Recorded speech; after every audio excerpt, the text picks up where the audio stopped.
अस्सलाम वालेकुम। मैं मोहम्मद वसीम शाकिर आज एक नए लेक्चर के साथ आपकी खिदमत में हाजिर हूँ। जैसा कि आप देख रहे हैं कि आज हम एक नए चैप्टर का स्टार्ट लेने जा रहे हैं, जो कि है chapter number 3, first year chemistry का चैप्टर नंबर 3, गैसेस। जैसे ही वर्ड गैस या गैसेस हम सुनते हैं तो पहली चीज़ जो हमारे दिमाग में आती है वो ऑक्सीजन है, या हाइड्रोजन या नाइट्रोजन या इस टाइप की गैसेस जो हैं वो हमारे दिमाग में आती हैं। तो इस चैप्टर में हम इन्हीं गैसेस को देखने जा रहे हैं। हाइड्रोजन, ऑक्सीजन, नाइट्रोजन, जितनी भी टाइप की गैसेस हमारे इर्द गिर्द हमारे माहौल में पाई जाती हैं, उनके बिहेवियर को, उनकी स्ट्रक्चर को, उनकी खुसूसियात को हम इस चैप्टर में डील करने जा रहे हैं।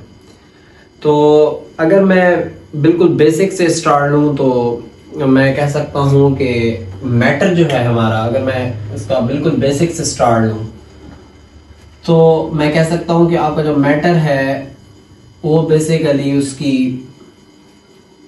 4 फॉर्म्स हैं। मैटर 4 फॉर्म्स में एग्जिस्ट कर सकता है। अब मैटर क्या होता है ये हम चैप्टर नंबर 1 में डिस्कस कर चुके हैं कि मैटर क्या होता है। तो मैटर की जो पहली स्टेट है वो होती है गैस, और मैटर की जो दूसरी स्टेट है वो होती है लिक्विड, तीसरी स्टेट सॉलिड, और चौथी स्टेट इसकी हुआ करती है प्लाज्मा। यानी मैटर जो है आपका वो इन 4 फॉर्म्स में एग्जिस्ट करता है।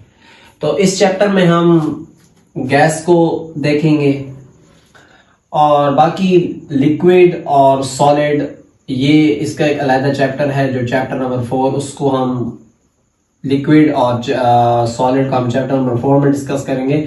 और इसी चैप्टर के एंड पे एक टॉपिक दिया गया है जिसमें थोड़ा बहुत आपको प्लाज्मा के बारे में बताया गया है, वो भी हम इंशाल्लाह इसी चैप्टर के एंड पे डिस्कस करेंगे। तो आपका जो मैटर है वो 4 फॉर्म में एग्जिस्ट करता है, गैस, लिक्विड, सॉलिड और प्लाज्मा। अगर मैं सबसे सिंपलेस्ट फॉर्म की बात करूं, इन 4 फॉर्म में जो मैटर की 4 फॉर्म है, सबसे सिंपलेस्ट फॉर्म जो है वो आपकी गैस है। सबसे सादा तरीन जो फॉर्म मैटर की है वो क्या है? गैस है। और अगर मैं बात करूं कि मोस्ट अबंडेंट फॉर्म कौन सी है मैटर की, यानी हमारे इर्द गिर्द सबसे ज्यादा मैटर की कौन सी फॉर्म पाई जाती है, तो डेफिनेटली आपको भी पता होगा हमारे इर्द गिर्द सबसे ज्यादा सॉलिड पाया जाता है। आप जहां भी नजर दौड़ाते हैं आपको सॉलिड चीजें नजर आ रही होती हैं। तो आपका मोस्ट अबंडेंट फॉर्म मैटर की क्या है? सॉलिड है। और अगर मैं बात करूं लिक्विड की, तो लिक्विड जो है ये आपका लेस अमाउंट में पाया जाता है। हमारे इर्द गिर्द लिक्विड एग्जिस्ट करता है, बट उस तरह नहीं करता जैसे हम गैसेस या सॉलिड कर रहे होते हैं।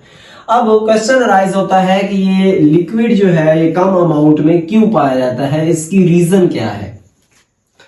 तो बेसिकली लिक्विड जो है वो आपका वेरी नैरो रेंज ऑफ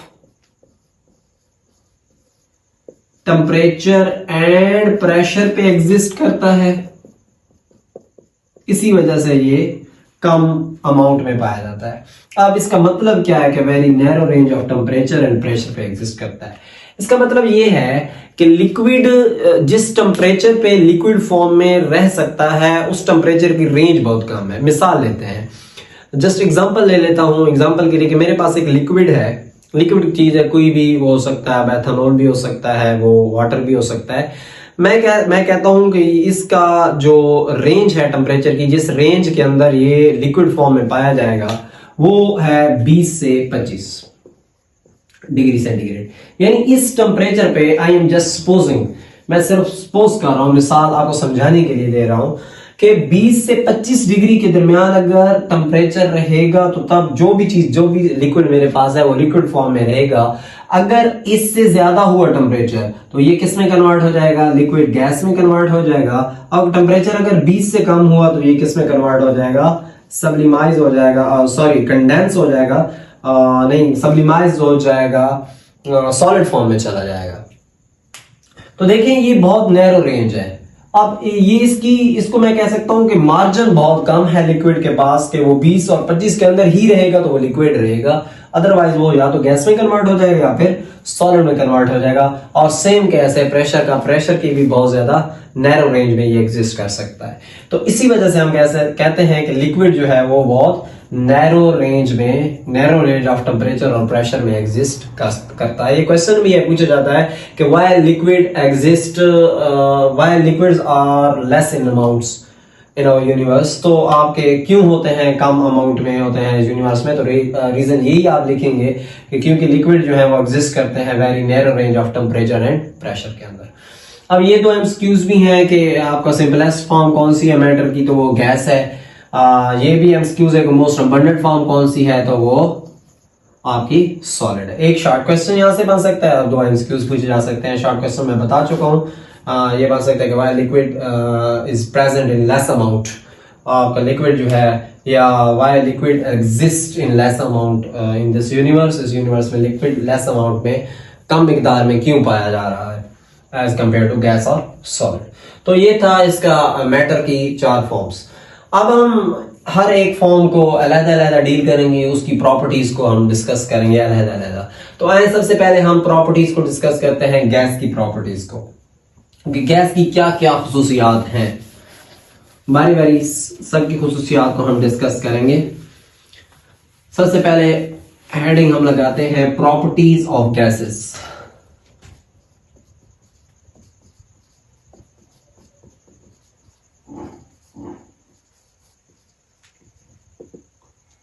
तो सबसे पहली प्रॉपर्टी जो गैस की है वो ये है कि gases nor have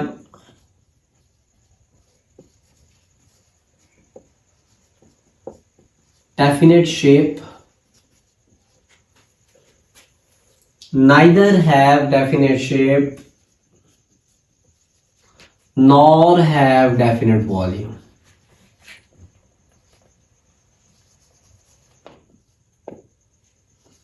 ना तो इसके पास डेफिनेट शेप होती है और ना ही इसके पास डेफिनेट वॉल्यूम होता है। मतलब क्या है, मतलब बात का ये है कि मैं पहले आता हूं डेफिनेट शेप की तरफ। यानी आप गैस को जिस सिलेंडर में भी, जिस चक्कर के सिलेंडर में भी बंद कर देंगे तो वो उसी की शक्ल इख्तियार कर लेगी। अगर वो सिलेंडर है आपका गोल है, सर्कुलर है, तो वो उसी की शक्ल इख्तियार कर लेगी। अगर वो रेक्टेंगुलर टाइप है तो वो उसी रेक्टेंगल की शेप ही इख्तियार कर लेगी।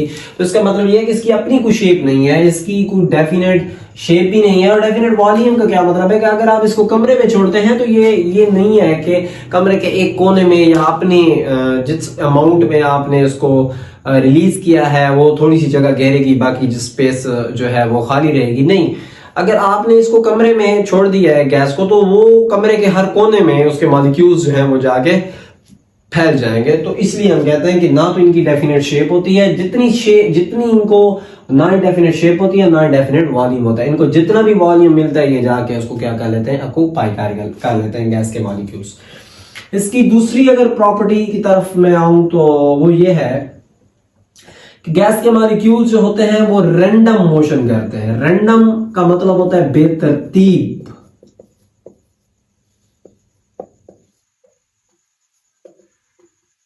अगर आपने कभी हवा में परिंदों को उड़ते हुए देखा हो तो वो कैसे हरकत कर रहे होते हैं? क्या वो एक लाइन में हरकत कर रहे होते हैं? नहीं, वो तो कभी रैंडम हरकत कर, बेतरतीब हरकत, कभी इस तरफ चले गए कभी इस तरफ, तो इस तरर वो रैंडम हरकत करते हैं। तो गैस के मॉलिक्यूल्स भी क्या होते हैं, वो रैंडमली कि बेतरतीब अंदाज से इधर उधर, कोई तरतीब नहीं होती, हैप्पैज़र्डली वो मूव कर रहे होते हैं किसी बगैर किसी तरतीब के।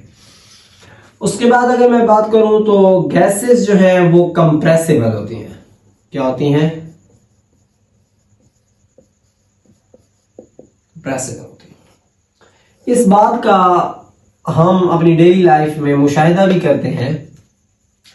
कंप्रेसिबल ऐसे होती हैं कि हम जब अपना सिलेंडर लेके जाते हैं गैस भरवाने के लिए, तो वो क्या करता है, प्रेशर के साथ गैस जो है वो क्या करता है, सिलेंडर के अंदर फिल करना स्टार्ट कर देता है। वो सिलेंडर तो छोटा होता है लेकिन उसके अंदर गैस काफी अमाउंट में आ जाती है। तो वो क्यों आ जाती है इतनी अमाउंट में? हालांकि सिलेंडर तो छोटा होता है, वो ज्यादा अमाउंट में इसलिए आ जाती है क्योंकि गैस की खुसूसियत है कि वो कंप्रेस होती है। यानी गैस के मॉलिक्यूल्स जो है वो क्या होते हैं, दूर दूर होते हैं। और गैस के मॉलिक्यूल्स दूर होते हैं, जब इन पे प्रेशर लगाया जाता है वो एक उसके साथ बैर पाइप से वो क्या करता है, जोर से प्रेशर के साथ गैस को अंदर डालता है, जिसकी वजह से ये गैस के मॉलिक्यूल्स जो है ये क्या आ जाते हैं, एक दूसरे के नजदीक नजदीक आ जाते हैं और गैस क्या हो जाती है, कंप्रेस हो जाती है। तो हम गैस की खुसूसियत ये भी बयान कर सकते हैं कि गैस क्या होती है, कंप्रेसिबल होती है। उसके बाद अगर इसकी मैं अगली खुसूसियत बयान करूं गैस की, तो ये है कि इनके दरमियान इंटरमॉलिक्यूलर फोर्सेस जो है, इंटरमॉलिक्यूलर फोर्सेस से भी पहले मैं कहूं कि एम्प्टी स्पेसेस जो है, खाली जगहें, वो क्या होती हैं, ज्यादा होती हैं। इनके मॉलिक्यूल्स के दरमियान एम्प्टी स्पेसेस है, यानी एक मॉलिक्यूल इसका यहाँ है तो दूसरा मॉलिक्यूल यहाँ होगा, तीसरा यहाँ होगा, चौथा यहाँ होगा। तो ये इसके गैस मॉलिक्यूल्स के दरमियान जो स्पेसेस हैं वो क्या होती हैं, बहुत ज्यादा होती है। सबसे ज्यादा गैस मॉलिक्यूल्स के दरमियान ही होती हैं। इसी तरह ये फ्यूजन भी कर सकती हैं गैसेस एंड डिफ्यूजन भी कर सकती हैं। अब ये क्या होता है, फ्यूजन और डिफ्यूजन क्या होता है, तो आइए इसको एक मिसाल के जरिए समझते हैं। फ्यूजन को, जब आपका बाइक या साइकिल का टायर क्या हो जाता है, पंक्चर हो जाता है, तो वो ट्यूब जो होती है, एक्चुअली ट्यूब के अंदर क्या होता है, सुराख होता है, और किसी कांटा लगने की वजह से या कील लगने की वजह से, तो उस ट्यूब से क्या होना स्टार्ट हो जाते हैं, गैस के मॉलिक्यूल, क्योंकि ट्यूब के अंदर गैस भरी होती है, वो गैस के मॉलिक्यूल एक एक करके बाहर निकलना स्टार्ट हो जाते हैं। तो गैस के मॉलिक्यूल्स का इस तरह एक एक करके बाहर निकलना, इस प्रोसेस को आप क्या कहते हैं, इफ्यूजन कहते हैं। एक होती है diffusion. Perfume, I hope perfume तो आप सब लगाते ही होंगे, हम भी लगाते हैं, मैं भी लगाता हूं परफ्यूम। तो डिफ्यूजन वहां पर फिनोमेना परफ्यूम में डिफ्यूजन का हो रहा था। जब आप परफ्यूम लगाते हैं तो आप परफ्यूम आप लगा रहे होते हैं, लेकिन दूसरे बंदों तक भी उसकी जो फ्रेग्रेंस है, जो खुशबू है, वो पहुंच रही होती है। तो वो कौन से प्रोसेस के थ्रू पहुंच रही होती है, वो इसी डिफ्यूजन के थ्रू पहुंच रही होती है। तो ये है एक प्रोसेस डिफ्यूजन का। इस तरह एक और भी इसकी इंपॉर्टेंट कैरेक्टरिस्टिक है जो मैं यहां पर लाजमी डिस्कस करना चाहूंगा। ये क्या है कि Joule Thomson effect. Joule Thomson effect. Joule Thomson effect क्या होता है, इसकी डेफिनेशन भी पूछ ली जाती है कि डिफाइन जॉल थॉमसन इफेक्ट। जब आप गैसेस को यकदम एक्सपेंड करवाते हैं, गैसेस अगर कंप्रेस्ड हैं और आप यकदम उसको एक्सपेंड करवाते हैं, तो आपको ठंडक का एक एहसास होता है, आप ठंडक महसूस करते हैं। इसी फिनोमेना को आप क्या कहते हैं, जॉल थॉमसन इफेक्ट कहते हैं। आप बोतल लेते हैं स्प्राइट या कोका कोला, तो आप वो उसके अंदर भी गैस क्या होती है, कार्बन डाइऑक्साइड गैस कंप्रेस होती है। तो आप अगर उसको अपने चेहरे के नजदीक लाके उसका ढक्कन ओपन करें तो आपको एक आवाज भी सुनाई देती है और साथ में आपको थोड़ी अपने चेहरे पे ठंडक भी महसूस होती है, हवा सी आपके चेहरे के साथ ठंडी हवा टकराती है। वो बेसिकली यही होता है, क्योंकि आपने गैस के अंदर कार्बन डाइऑक्साइड को भरा हुआ है, वो कंप्रेस है। जब उसके मॉलिक्यूल्स क्या करते हैं, एक्सपेंड करते हैं, तो वहां से क्या पैदा होती है, ठंडक पैदा होती है। और उसी फिनोमेना को आप क्या कहते हैं, जॉल थॉमसन इफेक्ट कहते हैं। आखिरी अगर कैरेक्टरिस्टिक की मैं बात करूं तो इसकी आखिरी कैरेक्टरिस्टिक ये है कि गैसेस की जो डेंसिटी है वो क्या होती है, लो होती है। डेंसिटी इनकी क्या होती है, लो होती है। अब क्वेश्चन पैदा होता है कि गैसेस की डेंसिटी लो क्यों होती है। तो अगर मैं डेंसिटी का फार्मूला बयान करूं तो लिखूं तो वो होगा D is equal to mass बटा वॉल्यूम। यही होता है फार्मूला, आप सबको आई होप आता होगा, क्योंकि ये 8वीं क्लास और 7वीं में आप तो पढ़ाया जाता है। तो अब देखिए डेंसिटी, अब मैं अभी आपको पढ़ा के गया हूं थोड़ी देर पहले, अगर आप गौर करें यहाँ पर, तो गैस के मॉलिक्यूल्स के दरमियान फासले क्या होते हैं, ज्यादा होते हैं। अब फासले ज्यादा हैं तो लाजमी बात है गैस का जो वॉल्यूम है वो क्या होगा, बिल्कुल गैस का मॉलिक्यूल का, गैस के जो वॉल्यूम होगा वो क्या होगा, ज्यादा होगा। अगर वॉल्यूम ज्यादा है तो आप इस रिलेशन को देखें तो डेंसिटी क्या हो जाएगी, कम। तो डेंसिटी गैसेस की इसलिए कम होती है क्योंकि इनके मॉलिक्यूल्स के दरमियान फासले क्या होते हैं, बहुत ज्यादा होते हैं। अब अगर मैं कोई कंसेप्चुअल क्वेश्चन की बात करूं तो कंसेप्चुअल क्वेश्चन कुछ यहां से ये एक कंसेप्चुअल क्वेश्चन पूछा जाता है कि why gases are compressible, why gases are compressible.